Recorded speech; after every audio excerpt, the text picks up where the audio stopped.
One of my worst fears is in the wintertime, my water supply stops working for my wintering area where my cows are. They're in a spot that is completely off grid. There's no water lines. Surface water freezes up and then you're screwed. So I came up with a setup here that I made that pumps water out of the lake. Yesterday morning we were down in the low teens and came out here and the water wasn't running. Obviously it must have just stopped working. There was some ice I had to chip off yesterday. And your biggest fear, we don't really have much ice on the lake yet. So I pump out of a lake. I've done a few videos on this before. And what I got is some solar panels. They're like 250, 270 watt panels charging a battery bank. And down in there in the lake, I've got 12 volt bilge pumps. There's one right there. Got a screen around it. And, so I've had happen before in the winter, those things stop working and they're under all that ice. So you got to chip through the ice to get to them.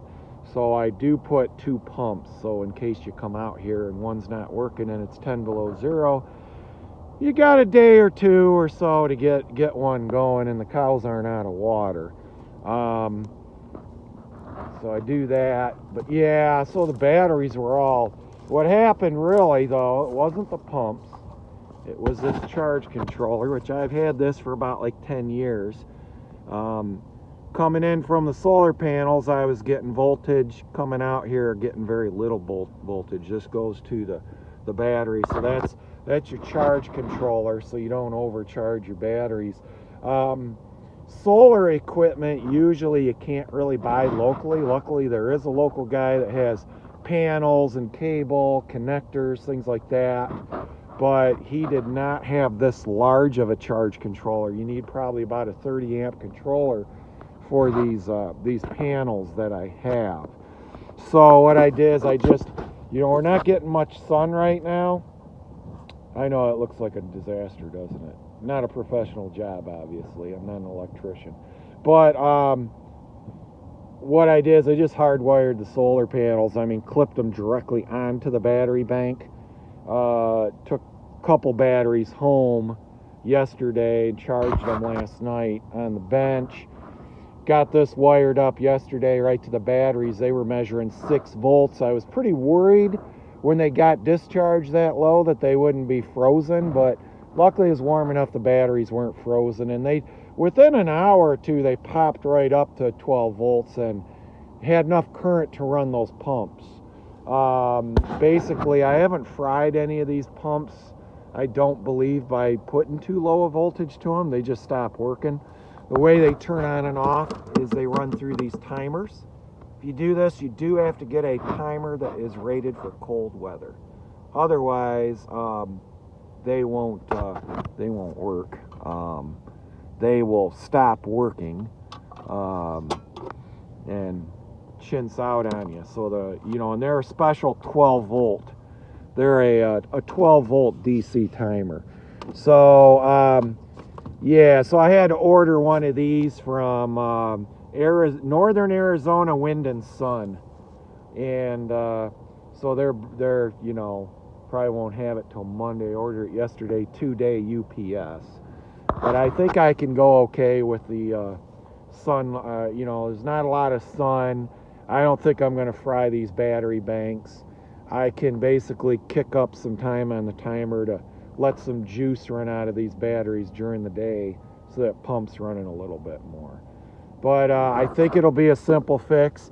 The worst thing that happens is when those pumps stop working out there and it's really cold and you got, a foot of ice. That's what really sucks at that point.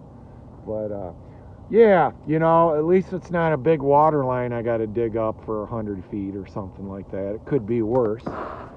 So think I will have it running. I've got it running good enough for now. What I do in really cold weather is really kick up the water coming in out of the lake as much as what the battery bank will do. keep it running, cycling over a 24-hour period. So it does minimize the ice formation. In this weather, the only reason why there's any ice on there at all is simply because the water stopped pumping. Even at 14-degree night, and if it's in the 20s during the day, there'll be minimal ice. I've got these weep holes I drilled. This is an old fuel tank that I made. And, I cut and made it into a water trough. These weep holes will allow water to keep running, so the water pump will fill this up above that weep hole line. It'll just keep draining. And that keeps water moving a little bit. Because I can only run the pump so long before I'll run out of juice. You'd have to have even more panels than what I have right here to really keep it going. So, all right, that's a report from the field. The Friday the 13th, December 2019. Well, I'm at 12.39 volts on my battery bank, so I think I'm safe right now on that. Yeah, I don't think I'll fry in my batteries. It's not gonna get real sunny today, but I'll keep checking this, make sure I don't kill my, cook my batteries.